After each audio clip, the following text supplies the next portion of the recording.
देखो अब हमारे जो नेक्स्ट क्वेश्चन है ना, मैं एक ही वीडियो में अब ये दोनों क्वेश्चन करा देता हूँ आपको। बहुत छोटे छोटे से हैं, एक एक मिनट का भी नहीं है ये क्वेश्चन, इतने छोटे क्वेश्चन है। एनसीईआरटी के पेज 171 के क्वेश्चन है। अब देखना ज़रा, क्लास 10th की एनसीईआरटी उठाओ आप, साइंस की है ना, उसमें आप पेज नंबर 171 निकालोगे तो फिज़िक्स का चैप्टर आपका 10th है, लाइट रिफ्लेक्शन एंड रिफ्रैक्शन। उसमें है ये क्वेश्चन, ब्लू कलर वाले क्वेश्चंस हैं जो चैप्टर के इन बिटवीन होते हैं, एक्सरसाइज के क्वेश्चंस नहीं है। तो देखो पहला क्वेश्चन क्या है, उसका आंसर कर लेते हैं। फोकल लेंथ बताओ कॉन्वेक्स मिरर की। देखो कॉन्वेक्स मिरर में ड्रॉ करके आपको छोटा सा समझा देता हूँ क्या होता है कि ये आपका कॉन्वेक्स मिरर होता है ना। ये इसकी रिफ्लेक्टिंग साइड के अलावा वाली साइड है, मीन्स नॉन रिफ्लेक्टिंग साइड, ये वाली रिफ्लेक्टिंग साइड है। ये इसका पोल होता है पी, है ना। अब इसको अगर स्फेयर बनाओगे आप, कॉन्वेक्स मिरर एक तरह का स्फेरिकल मिरर है, इसको स्फेयर बनाओगे आप तो ये सेंटर आएगा इसका, इसको बोलते हैं सेंटर ऑफ कर्वेचर। ये क्या हो गया हमारा प्रिंसिपल एक्सिस, है ना। पी और सी के बीच का डिस्टेंस क्या होता है, आर, इसी को बोलते हैं radius of curvature. Radius of curvature 32 centimetre ये गिवन है।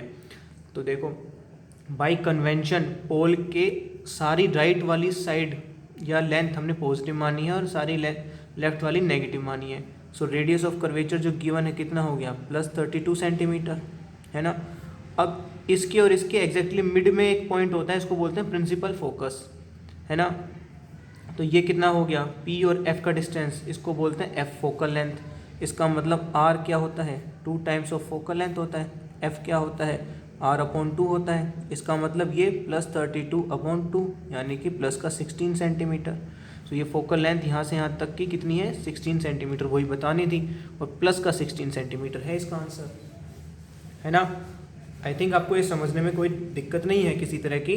अगर आपको सेम इसी क्वेश्चन में मैं आपको एक और चीज़ बता देता हूँ, अगर कॉन्केव मिरर का पूछा होता तो +16 नहीं आता, आता 16 ही, बट +16 नहीं होता, -16 हो जाता। देखो ज़रा, कॉन्केव मिरर ये है आपका, है ना, ये नॉन रिफ्लेक्टिंग सरफेस है और ये वाला रिफ्लेक्टिंग सरफेस है।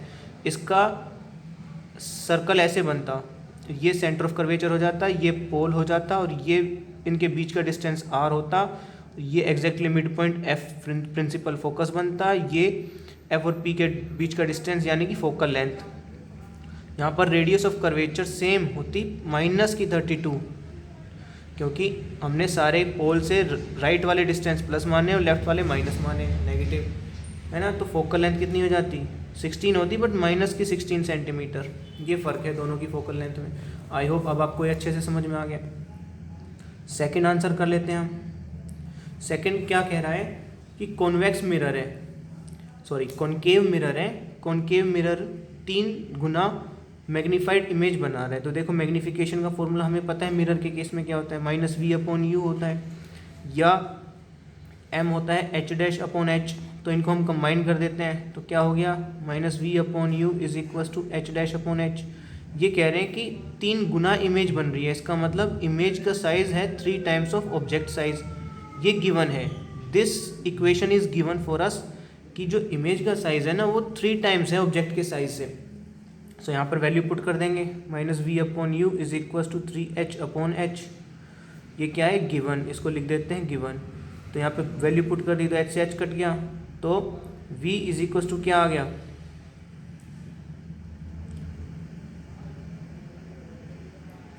3u माइनस का, है ना।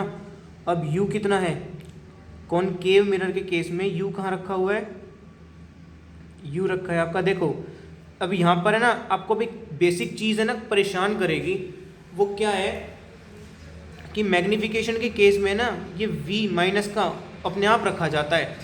मीन्स कि हम फॉर्मूले में ही माइनस ऑलरेडी रख करके चलते हैं ताकि हमारी करेक्ट आंसर आए, ये बाय कन्वेंशन ऐसा रखा हुआ है। अब देखो ज़रा, आप वैल्यू पुट करो कि माइनस का v = क्या आया, यहाँ पे कर लेते हैं, हमारा फॉर्मूला क्या कह रहा है, माइनस का v = 3u। कॉन्केव मिरर के केस में in front of it object रखा है 10 सेंटीमीटर पे इन फ्रंट ऑफ इट। तो कॉन्केव मिरर, ये रहा कॉन्केव मिरर, है ना, ये रहा कॉन्केव मिरर, इसमें ऑब्जेक्ट रखा है 10 सेंटीमीटर पर। 10 सेंटीमीटर कोई भी डिस्टेंस हो सकता है, जैसे कि इन्होंने और कुछ नहीं गिवन हमारे पास, तो 10 सेंटीमीटर ऑब्जेक्ट रखा है। अच्छा, तो यू रख देंगे हम यहाँ पर, तो v इज इक्वल्स टू -30 आ जाएगा, -30 सेंटीमीटर।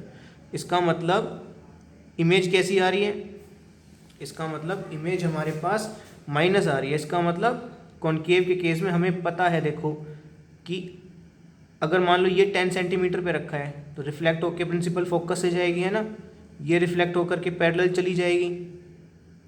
इसको और अच्छे से बनाएंगे तो इंटरसेक्ट ये कहीं इस तरफ करेगा।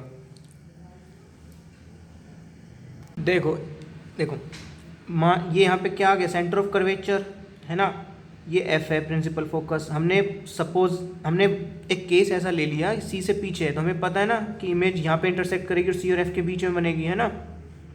तो हम देखो पास में ले लेते हैं कोई, ये हमारा कॉनकेव मिरर है, इसमें हम सी है, एफ है और ये सी है। हम पास में ले लेते हैं कोई ऑब्जेक्ट। देखो ये, क्योंकि इसके केस में सी तक डिमिनिश्ड बनती है, ये डिमिनिश्ड, हमें एनलार्ज बनानी है। क्वेश्चन में क्या गिवन है, एनलार्ज इमेज बनानी है, तो हमें सी के बाद नहीं लेना, हमें सी और एफ के बीच में लेना है। ये ऑब्जेक्ट हो गया अब हमारा, क्योंकि एनलार्ज बनेगी तभी जब सी और एफ के बीच में ऑब्जेक्ट रखेंगे। ये हमें हमारे रे डायग्राम की नॉलेज से पता है। तो यहाँ से आप एक रे पैरेलल करोगे तो प्रिंसिपल फोकस से पास करेगी, एक रे प्रिंसिपल फोकस से पास हो रही है तो ये पैरेलल चली जाएगी, है ना, पैरेलल चली जाएगी। तो देखो हम इसको एफ बोल देते हैं, इसको सी बोल देते हैं, है ना, इसको सी बोल देते हैं, और यहाँ पर हमारी इमेज बन गई। इसको सी बोल दो, अब ये इमेज बन गई। क्योंकि हमें देखो अगर हम स्केल से करेंगे तो एग्जैक्टली निकाल पाते हैं, पेन से थोड़ा सा प्लस माइनस हो जाता है। तो हमें अपनी कंसेप्ट को स्ट्रॉन्ग करना है कि सी और एफ के बीच में अगर ऑब्जेक्ट है तो सी के बाद बनती है इमेज, है ना। इमेज यहीं बनी है क्योंकि रे जो डायग्राम है उसके अकॉर्डिंग रेज जो है वो यहाँ इंटरसेक्ट करेंगी। सो ये एनलार्ज्ड बनी है। तो देखो अब हमें भाई कन्वेंशन एक चीज़ रखनी होती है, हमें पता है इमेज कहाँ बनेगी, हमारी पोल से 30 सेंटीमीटर के डिस्टेंस पे बनेगी, है ना। तो माइनस आएगा, ये तो हमें पता है, बट हमें ये माइनस यहाँ पे रख लिया, तो या तो इस जगह से माइनस छोड़ो या इस जगह पे माइनस पुट करो। देखो कोई एक चीज़ करनी पड़ेगी आपको, है ना। अब हमने एक कन्वेंशन भी ये रख रखा है, तो आप याद ये कर लो। देखो या तो यहाँ पर से माइनस छोड़ो, यानी कि अगर आप यहाँ पर u की जगह आप कह रहे हो ना कि ऑब्जेक्ट कॉनकेव के सामने रखा है, तो हम -10 सेंटीमीटर लेंगे। अगर आप यहाँ पर -10 सेंटीमीटर लेते हो ना, तो फिर आपको जो ये h डैश है, ये h डैश -3h लिखना पड़ेगा। क्यों? क्योंकि आपको क्या पता है, कॉनकेव मिरर के केस में एनलार्ज इमेज बनी है, वो भी रियल, और ऐसा तभी होता है जब इमेज इन्वर्टेड बनती है।